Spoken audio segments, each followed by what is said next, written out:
Olá, eu sou o engenheiro Daniel e no vídeo de hoje vamos resolver mais um exercício do concurso público para o Corpo de Engenheiros da Marinha, da prova discursiva de Engenharia Civil.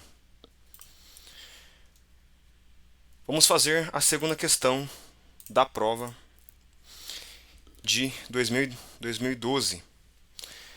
A questão é a seguinte: a barra horizontal da figura abaixo é composta de um material hipotético que não se deforma, ou seja, que tem um módulo de elasticidade infinito.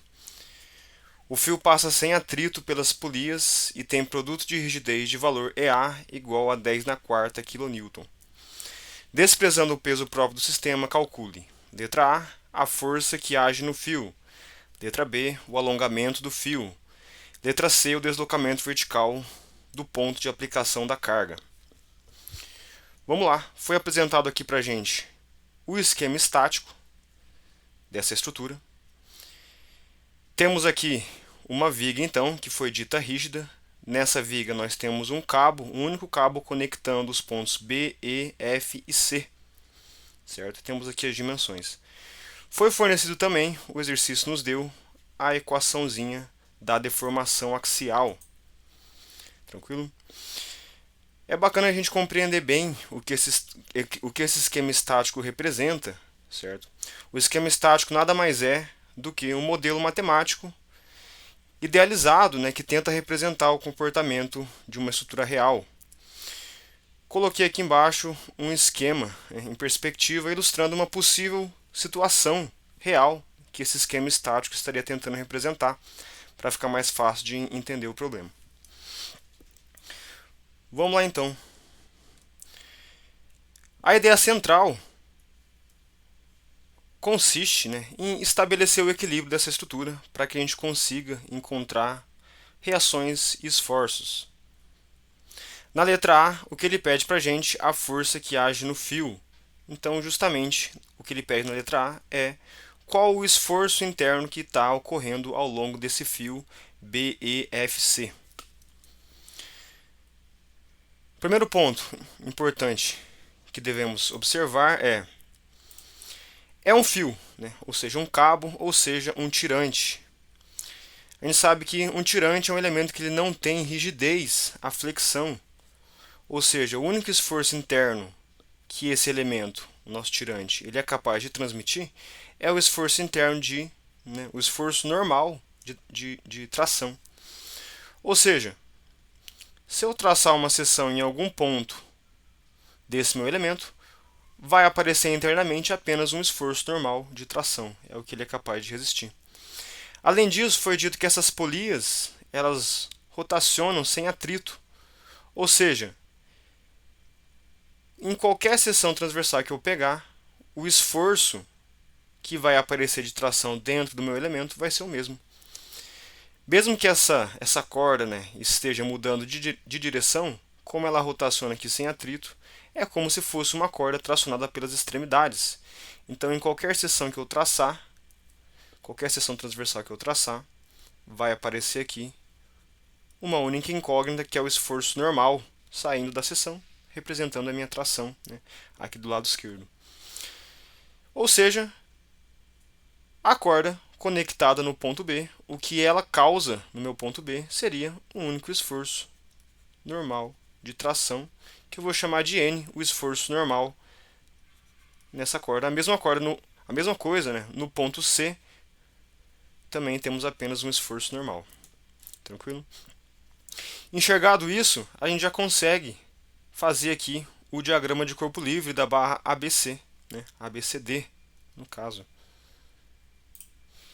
Entendendo aqui esse ponto, vou refazer aqui a minha barrinha ABCD.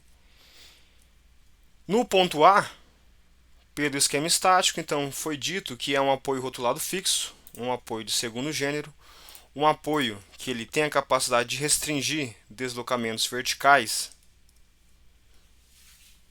e deslocamentos horizontais, então ele vai ter a capacidade de fornecer uma reação horizontal, que eu vou chamar de reação horizontal no ponto A, uma reação vertical, que eu vou chamar de reação vertical no ponto A.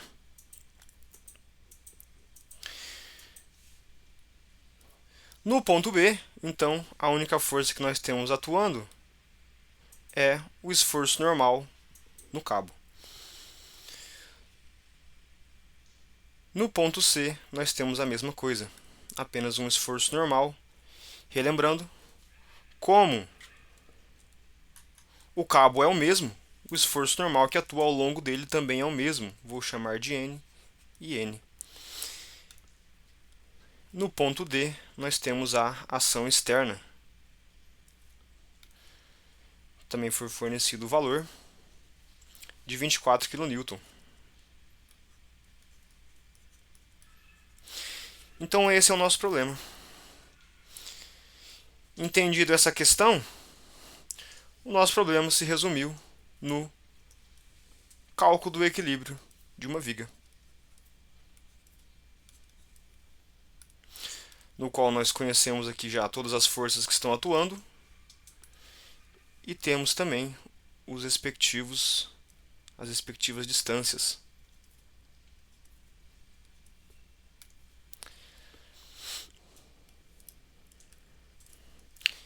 Temos aqui então 4 metros, 4 metros e 2 metros. Como o nosso objetivo inicialmente é encontrar o esforço normal, perceba que eu posso utilizar a equação de equilíbrio de somatório de momentos em torno do ponto A. Se a minha barrinha está em equilíbrio, o somatório das tendências de rotação que cada uma das forças causa em torno do ponto A tem que dar zero também, certo? Em torno do ponto A, vou adotar que todas as forças que tendem, né, as tendências de rotação no sentido horário são as positivas. Em torno do ponto A, nós vamos ter essa primeira força N, com um braço de alavanca de 4 metros. Essa força N vai tender a rotacionar a minha estrutura em torno do ponto A no sentido anti-horário, ou seja, uma tendência de rotação negativa. O próximo N tem um braço de alavanca de 8 metros, que também tende a rotacionar no sentido anti-horário, o negativo do que eu adotei. E por último, a força de 24, com um braço de alavanca de 10 metros. Tende a rotacionar no sentido horário positivo. A soma das tendências de rotação tem que ser igual a zero.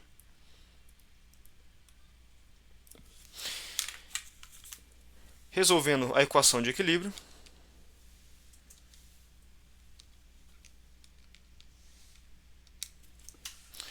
chegamos que N é igual a mais 20 kN. Essa é a resposta, então, da letra A. Devido a essa força atuando na extremidade de 24 kN, essa corda contínua está sentindo uma tração de 20 kN. Na letra B, ele quer saber o alongamento do fio, certo? A ideia é a seguinte: em termos gerais, o que eu tenho é essa é minha corda. Vou imaginar que a minha corda está esticada. Essa corda ela está tracionada. O único esforço que um tirante apresenta resistência, com um esforço normal de 20 kN. O que a gente tem aqui é um elemento sujeito à força axial. A deformação axial, usualmente chamada de delta, é a equaçãozinha fornecida no formulário da questão, certo? A variação do comprimento, ou nosso delta, né, nossa deformação axial, é o esforço normal vezes o comprimento do meu elemento, dividido pelo módulo de elasticidade do meu elemento, vezes a área da seção transversal do meu elemento, certo? Ou N ou P, né? É interessante aqui tratar em termos do esforço, já que isso aqui é uma deformação devido ao esforço normal N que está atuando no meu elemento. Temos todas as informações. O esforço normal, 20 kN. O comprimento é o comprimento total do meu tirante. se eu voltar aqui, o meu tirante ele faz essa curva. Então ele sobe 2,5, anda na horizontal por 4 e desce 2,5. Então o comprimento total é a soma desses trechos. 2,5 mais 4 mais 2,5. 9 metros é o comprimento total da corda. Vou multiplicar aqui então o comprimento L, 9 metros. E é o módulo de elasticidade do material, A área da seção transversal. Nesse caso, o exercício ele já forneceu para a gente o produto EA, né, chamado ainda de produto de rigidez axial. Tranquilo? Então, 10 na quarta kN. Só substituir 10 elevado à quarta kN. KN com kN corta, a gente sabe que o resultado vai sair em metros. Vou multiplicar aqui o 20 por 9. Vamos ter aqui então 180. 10 na menos 4. 10 na quarta, embaixo, né, passa como 10 na menos 4 aqui em cima. Metros. É uma maneira de apresentar o resultado final. Para ficar mais fácil de entendermos, né, quanto isso representa, posso deixar na maneira 18 vezes 10 na menos 3 metros, que é igual a 18 milímetros. Então essa é a resposta da letra B. Na letra C, ele pede para a gente o deslocamento vertical do ponto de aplicação da carga. Então ele quer saber quanto que o ponto D se desloca verticalmente.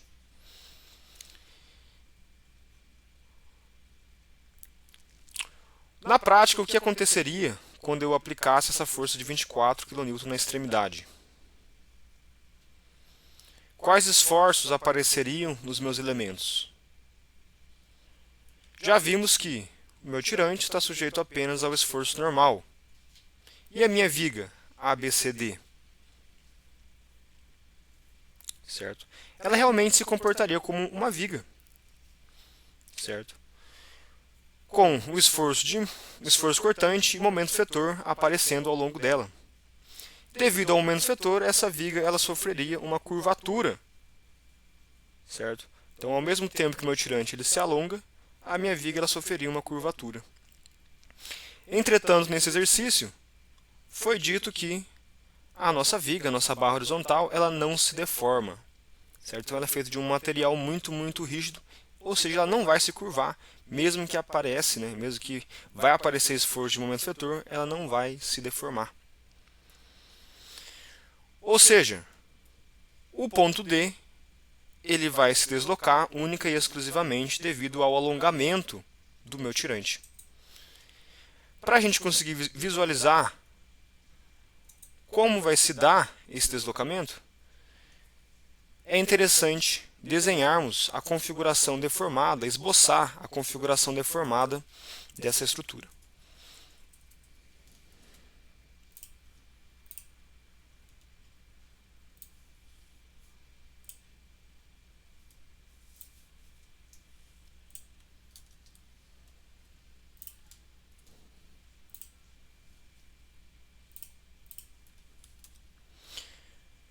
Está aqui então a nossa viga. Quando eu aplicar essa força vertical no ponto D, sabemos que a barra ABCD não vai se curvar, ou seja, o que era uma reta vai permanecer reta. Além disso, sabemos que no ponto A nós temos um apoio rotulado fixo, que restringe deslocamentos, só que permite rotação. Ou seja, a minha viga ela vai rotacionar em torno do ponto A.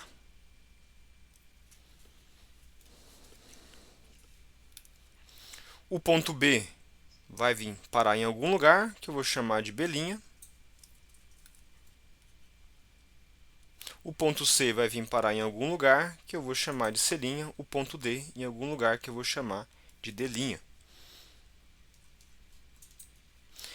Perceba que o ponto B sofreu um deslocamento vertical. O ponto C também sofreu um deslocamento vertical. o ponto D também sofreu um deslocamento vertical. Vou chamar o deslocamento vertical no ponto B de ΔB, deslocamento vertical do ponto C em ΔC, deslocamento do ponto D de ΔD.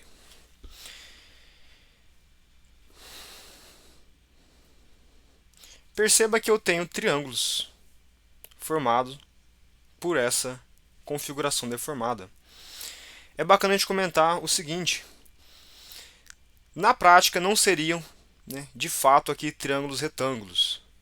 Como a gente tem que o comprimento da barra ABCD não se altera, na verdade seria um triângulo, certo? Mas não um triângulo retângulo. Só que como em estruturas é usual a gente trabalhar com deformações pequenas, é uma aproximação plausível e bem comum a gente considerar que os pontos apenas se deslocam verticalmente, não se deslocam na horizontal. Então nós sabemos como relacionar esses meus triângulos, simplesmente aqui por semelhança de triângulos. Além disso, nós sabemos que o alongamento do meu fio vai corresponder à soma do deslocamento vertical do ponto B com o deslocamento vertical do ponto C. Então esse delta que a gente acabou de calcular lá na letra B, a gente sabe que aquele delta ele é igual ao ΔB mais ΔC. Além disso, nós temos também, por semelhança de triângulos, conhecendo as dimensões,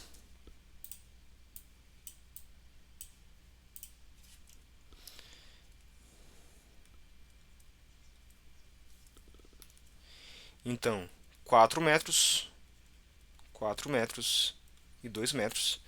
Por semelhança de triângulos, nós também temos que se eu pegar o deslocamento vertical do ponto B e dividir por 4 metros, vai ser igual ao deslocamento vertical do ponto C dividido por 8 metros, o nosso segundo triângulo, toda a altura e toda a base, que é igual ao nosso terceiro triângulo, deslocamento vertical no ponto D dividido por 10 metros.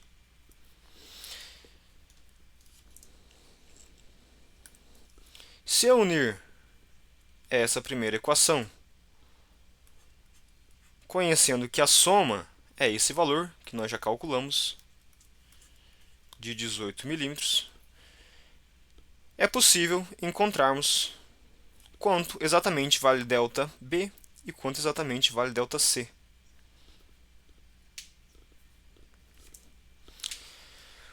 No lugar, então, de ΔB, que eu vou isolar aqui, vamos ter aqui 4 dividido por 8 vezes ΔC, que é igual a ΔC dividido por 2. Vou substituir esse valor de ΔB nessa primeira equação. No lugar de ΔB, ΔC dividido por 2 mais ΔC é igual a 18 milímetros, ou seja, ΔC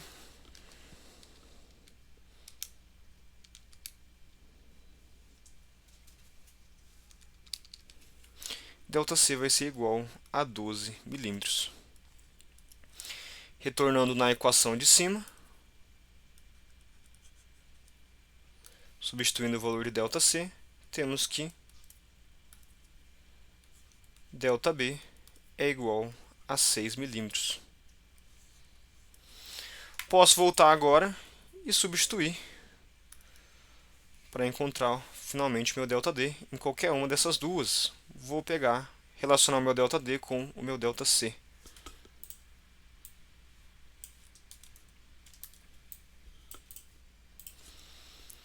Ou seja,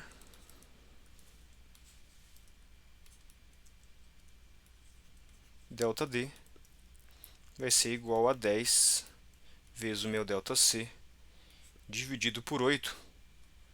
Sabendo que ΔC é 12, eu vou ter aqui 120 dividido por 8 milímetros, que é igual a 15 milímetros. Assim encontramos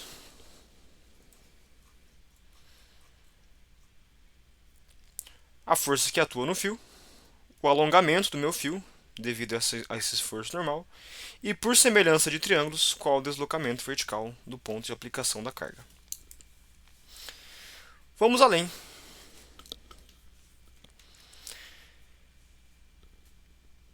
Vamos fazer mais algumas análises aí nesse nosso exercício.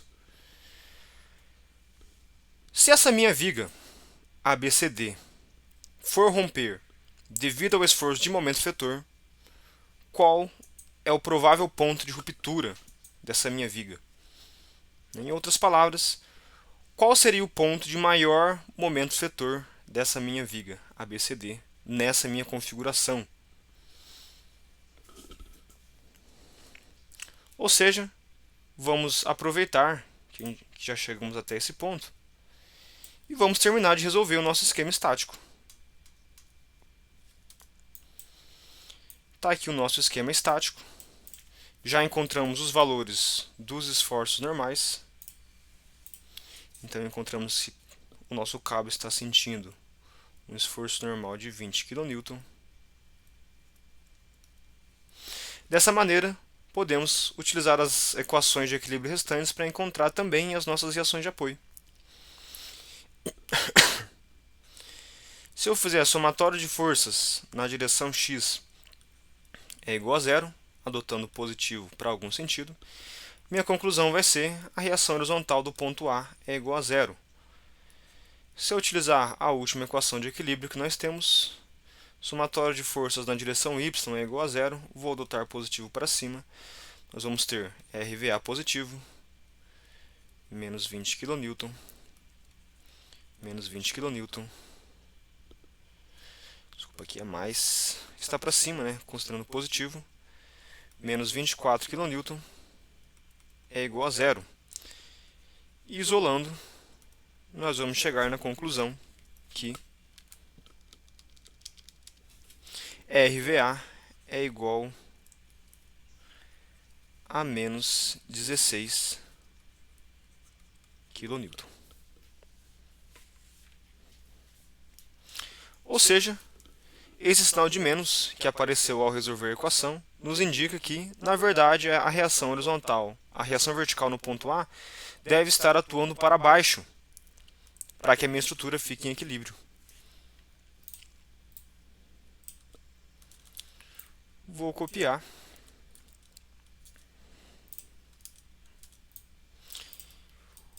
Vou apagar a reação horizontal, já que encontramos que ela é nula. E vou inverter o sentido da reação vertical no ponto A, para que ela já fique com um valor positivo de 16 kN. Dessa maneira, podemos traçar os nossos diagramas de esforços internos.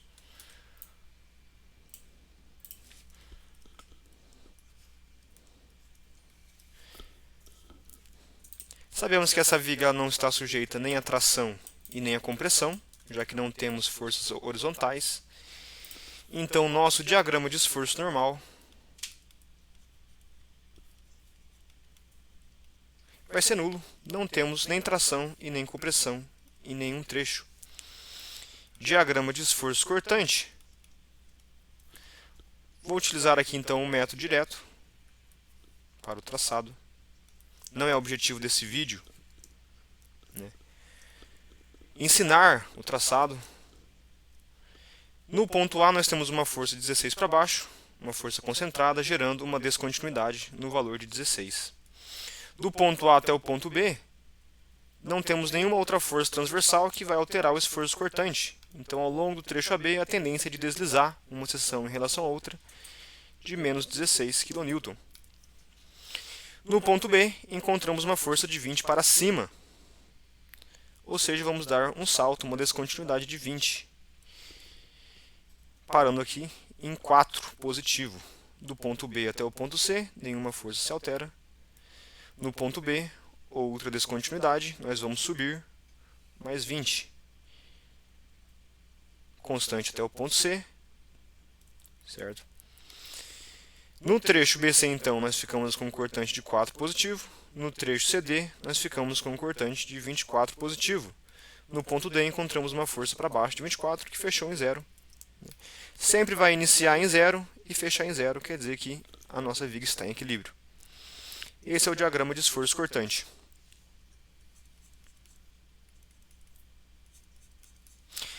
Diagrama de momento vetor. Podemos analisar a área sob o meu diagrama de esforço cortante. Ao longo do trecho AB, dos meus dois primeiros pontos, eu tenho um cortante negativo. Ou seja, o meu momento vetor ele vai ser também cada vez mais negativo. Como ao longo do trecho AB eu não tenho força distribuída, esforço cortante ele é constante, eu subo mais 1 grau, o momento vetor vai ser uma reta.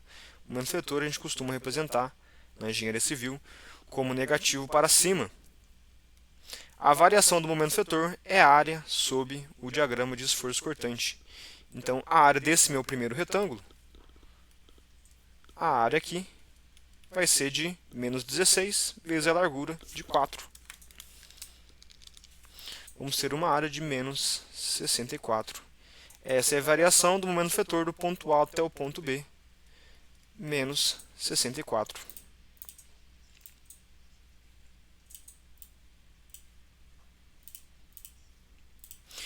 Do ponto B até o ponto C, o momento vetor ele vai aumentar essa área, 4 vezes 4.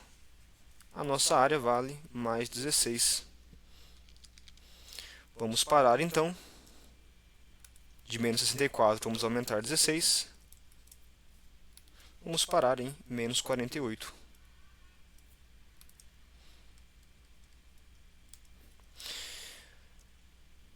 Do ponto C ao ponto D, a área então 24 vezes 2. Positivo 48. Estávamos em menos 48, vamos aumentar 48, vamos fechar em 0. Início em 0, início em 0 e final em 0, já que no ponto A nós temos um apoio rotulado, que não resiste à rotação, não é capaz de fornecer uma reação de momento, e no ponto D nós temos uma extremidade livre, que também não tem nenhum momento concentrado aplicado. Ou seja, o ponto de momento vetor mais crítico, analisando o diagrama de momento vetor, é o ponto B. Essa é a minha viga. Se ela for romper devido ao momento vetor, a ruptura vai dar na seção em B. Além disso, nós temos que o momento vetor no ponto B ele é negativo, me indicando então que essa viga ela estaria sentindo uma tração bem na parte de cima, enquanto que uma compressão na parte de baixo. Então esse seria o vídeo de hoje. Muito obrigado e até a próxima.